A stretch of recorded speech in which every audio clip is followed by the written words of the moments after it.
Hey folks, welcome back to Pokemon White version 2. In the last episode, we finally got on the boat to Castelia City. And in this episode, we're going to kind of tackle what the city has to offer us before we go take on the gym leader, who is exactly the same as he was in the previous game, so I don't feel bad about saying it. Gym Leader Berg, the bug gym leader. Real quick, first thing to note is that giant old school ship, because right beside it is a heart scale, and that heart scale is exceedingly important to the rest of this game.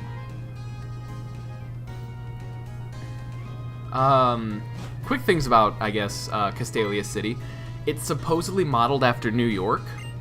I can kind of see that because it's really big and tall, and it's got a Pokemon shop in it. Funny.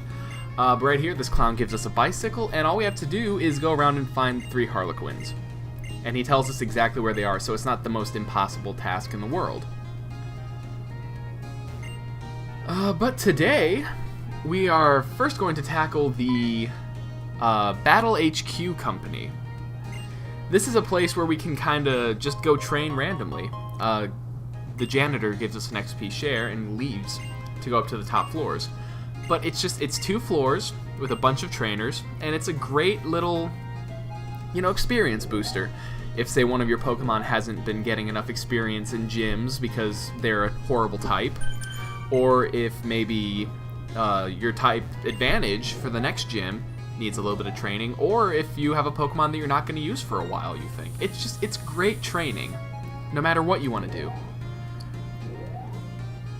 And they're really simple, too. You get nice little gifts after every one of them. So that's cool. And they're all going to be clerks of some variety. Oh, hey, that guy has a Growlithe, too!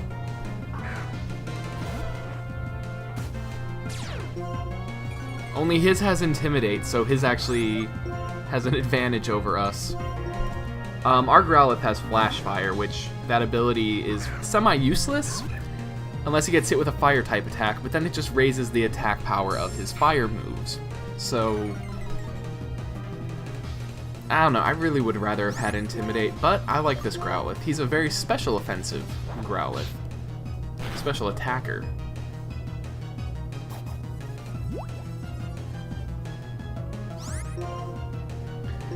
So we're going to kind of give Orion a little bit of experience here, battling this Growlithe. It's pretty, these are just pretty normal battles. You're not going to see anything extreme or anything like that. It's just really easy battles, really simple battles that are going to give you a lot of experience. This guy gives you some quick balls, and they're big useful if you use them at the beginning of an encounter. It's just a specific type of Pokeball. They get a better catch rate or something. This is a weird looking clerk with a P-Dove. But this P-Dove is going to go down very swiftly to our Ember attack. And get burned. We are getting extremely lucky with P-Dove, with Growlithe being able to burn things. And I'm very okay with that. Mostly because Growlithe needs all the help he can get right now.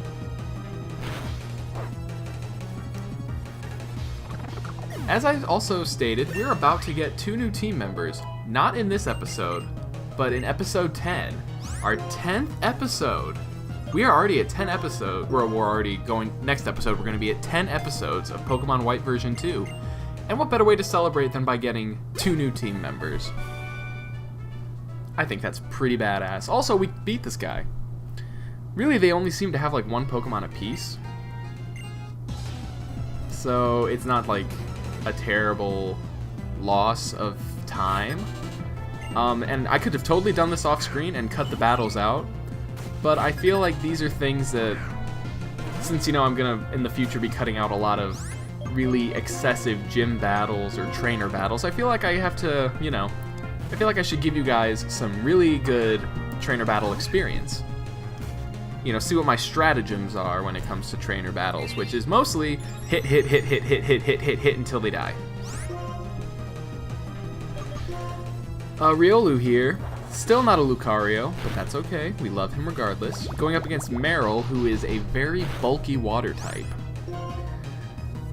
So it's... yeah, they're very tough. They have a lot of HP and a lot of defense. Fun fact about the Meryl family line is Azurill, when they evolve, they have the chance to actually change genders. So that's actually pretty big. Say you catch a female Azurill and it evolves, you could totally have a male Meryl or a male Azumarill. That's just really kind of cool in my opinion. I know they've done gender-specific evolutions before, like male Ralts can evolve into a Gallade, or the only kind of Ralts that can evolve into a Gallade. Female Snowrunts can use a stone to evolve into a Frostlass. Female Combees are the only ones that can evolve into a Vespiquen. It's really cool how they've started doing gender-specific evolutions, and I think the one about Meryl is just even cooler because... and it's also kind of weird now that I think about it. It starts out as a woman and turns into a man. That's like evolution gone all sorts of wrong.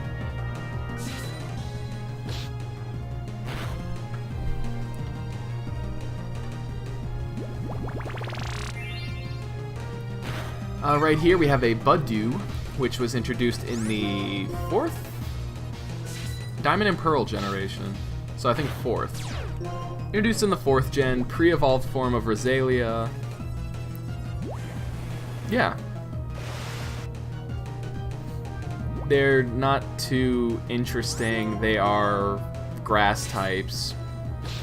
Part poison. I really probably should have been using Growlithe. But, you know, everyone wants experience, and Orion was going to, level up anyway. Oh, apparently she's a spy. That's kind of weird. Gonna heal up real quick. Get rid of that poison, too.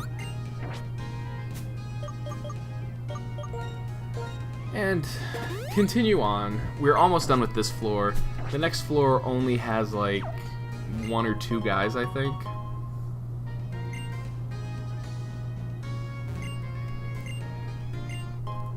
Oh, this guy he doesn't battle us. He gives us the scope lens, which raises the critical hit chance of our Pokemon.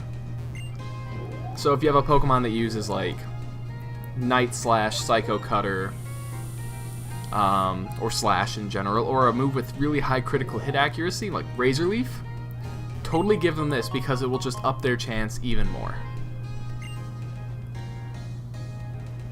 And right over here, hey, the janitor's back. It's not like the Scrubs janitor, though, or else he would slam our head in an elevator.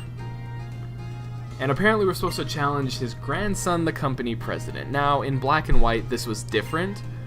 Black and White had us fighting the janitor, who was, like, the strongest trainer in the facility, which was really weird.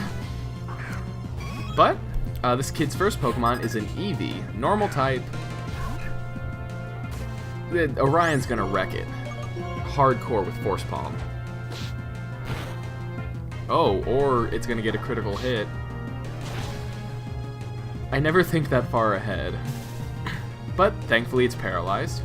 So we get priority move. And Eevee's down. Simple enough. His second Pokemon is a Herdier. Holy crap. This is not the first time you'll see this happen, but Herdier give me extreme difficulty because they are really good physical attackers. Like, better than good. They are amazing. It's terrifying. And if they use Workup, oh, don't even think about surviving. Same with Stoutland. It's, okay, I spoiled its evolution. Stoutland is its 3rd evolution. You probably knew that already. But Stoutland is just so powerful. That thing with strength is a wrecking machine. Lillipup, Herdier, and Stoutland are definitely up there in terms of really strong Pokemon. And they're normal too, which normals are always the ones that surprise people. Thankfully we got it burned. However, it did take out Growlithe and Riolu. But when it's burned, its physical attack is cut in half. So it is now weaker thanks to that. And I will give that victory to the Burn instead of Tepig because it fell to Burn. But Tepig was out and got a huge chunk of experience, which is not fair at all. Little gimmick in this game, though, is that weaker Pokemon, like since Tepig was level 13 and that Herdier was like 17, I think, it gets more experience because it took out a higher level Pokemon. Whereas if it were the other way around, Macho were level 20 and we took out a level 15, you get less experience. They have very much limited the amount of grinding you can do in this kind of game. Unless you just go fight all really high level Pokemon all the time. Or Audino. You could just fight Audino all the time because they're going to give you great experience no matter what. So, that was the Battle HQ. We've got one clown down, took down the Battle HQ, and in the next episode we're going to see what this place has to offer.